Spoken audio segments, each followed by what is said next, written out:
Kung wala kang consistent na benta at kung hindi stable yung income ng business mo, malamang ay dahil nagagawa mo itong 3 mistakes na ito. Imagine, nagtayo ka ng restaurant business. Masarap yung pagkain nyo, okay yung service, kaso nga lang, ang ginawa mo, tinayo mo yung restaurant sa gitna ng gubat o kaya naman sa gitna ng disyerto. Ang tanong, magiging successful or magfe-fail ba yung business mo? Of course, magfe-fail. Hindi dahil hindi masarap yung pagkain mo, hindi dahil sa pangit yung service. Ang only reason ay dahil wala masyadong tao or walang taong nakakakita. Ayun yung kadalasang mali ng mga nagninegosyo, especially online. No? Hindi sila nakakapag-advertise ng mabuti. So, napaka-importante na kapag meron kang bagong business, massive at aggressive yung pag-a-advertise mo. Now, ano ba ibig sabihin pag sinabing advertise? Kasi medyo vague yan eh. Diba? Yan ba yung magbabayad ako sa Facebook ads? Yan ba yung maglalagay ako ng tarpaulin or ng billboard? Anong ibig sabihin kapag sinabing mag-advertise ka? Yung word na advertise, galing yan sa Latin word na avertir, na ang ibig sabihin ay to inform or to notify. So in short, kapag sinabing mag-advertise,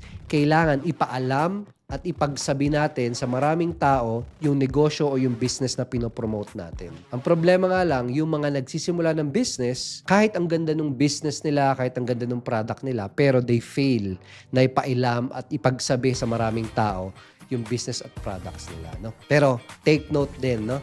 Hindi enough na ipagsasabi or ipapaalam mo lang sa maraming tao yung business or yung product mo. Isipin mo, pwede ka naman pumunta sa mataong lugar, kunyari sa mall.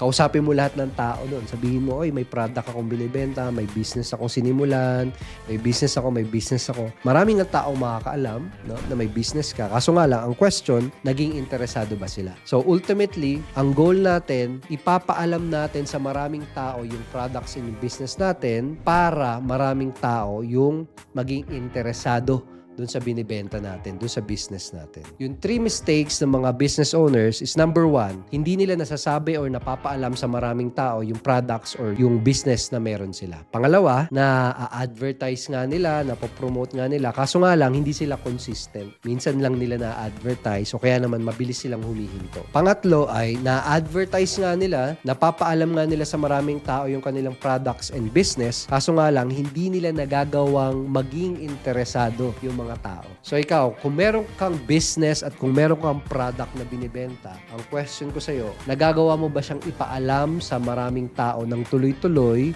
sa paraan na nagagawa mo silang maging interesado? Kasi kapag yes, kapag nagagawa mo na yun, yun na magbibigay ng success at maraming benta sa'yo.